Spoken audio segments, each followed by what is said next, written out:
The city of Frore, the city of the fourth sending. The undead Derikost cult of Geladites had excavated the city from a remote mountain, hoping to fulfill the prophecy. After an age of cleansing ice, they believed they would master the globe once more. The Rune Guard had sought out the fabled ice city and passed through the maze of tunnels carved into the mountainside to finally break through the city gates. So cold was the city that only magical protections keep the biting frost at bay. Blasts of chill winds howled down the corridors. Even the very words the knights spoke seemed to freeze on their lips.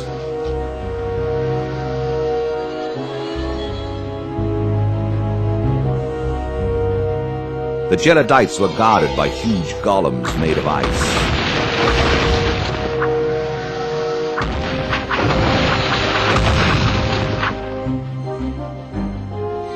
Every entrance to the city was watched over by huge statues, their stone faces contorted with a cold sneer.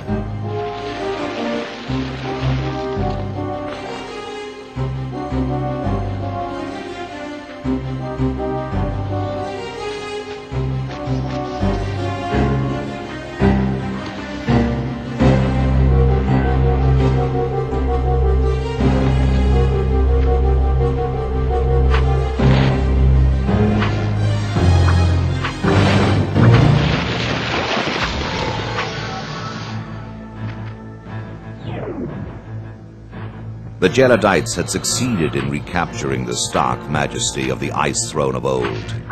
The city was a frozen nightmare. The Rune Guards ran amok throughout the underground streets and houses, making sure the cultists' prayers were their last.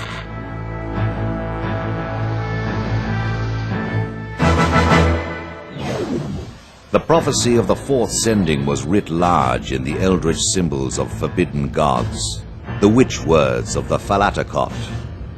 The prophecy the Geladites had held so dear, the prophecy they tried to hasten into reality. We know now, of course, that the prophecy did come true, that the fourth sending did begin here in Frore, in the depths of this cold, blue twilight world. The Geladites uncovered a crystal, a pale sliver spinning slowly in place. This was their great work, which they used to bleed the heat out of the land and carpet Dereth in a blanket of snow.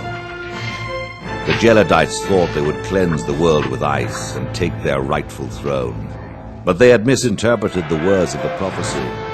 When the crystal was shattered by Asparian invaders, the fourth sending did indeed begin. The fourth sending of the Hopeslayer Baal Zaran. Did the Geladites even know? Or did they still plot for their return to ancient glory? Perhaps they had lost their minds when they forsook their mortal bodies. Frore was nothing more than a huge mortuary, a graveyard of tortured souls clutching at a deluded dream.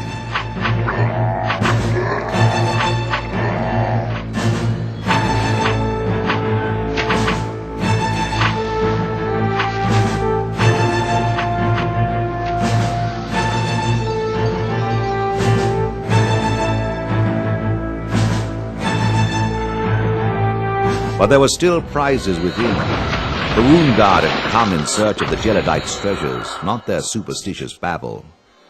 Even the greatest of the Geladite priests were no match for the Knights of Rune.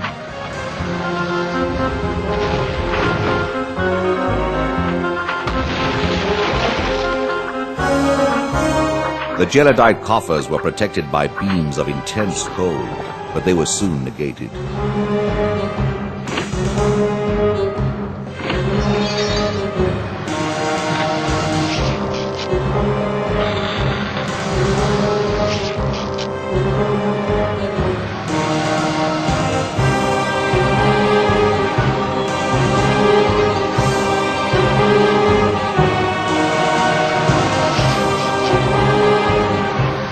The knights assembled to divide their bounty.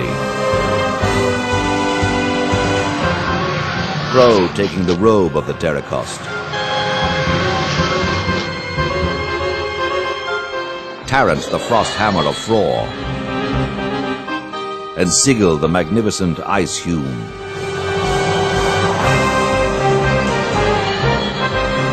The shattered pieces of the gelidite crystal float there still, the last remnants of the great work.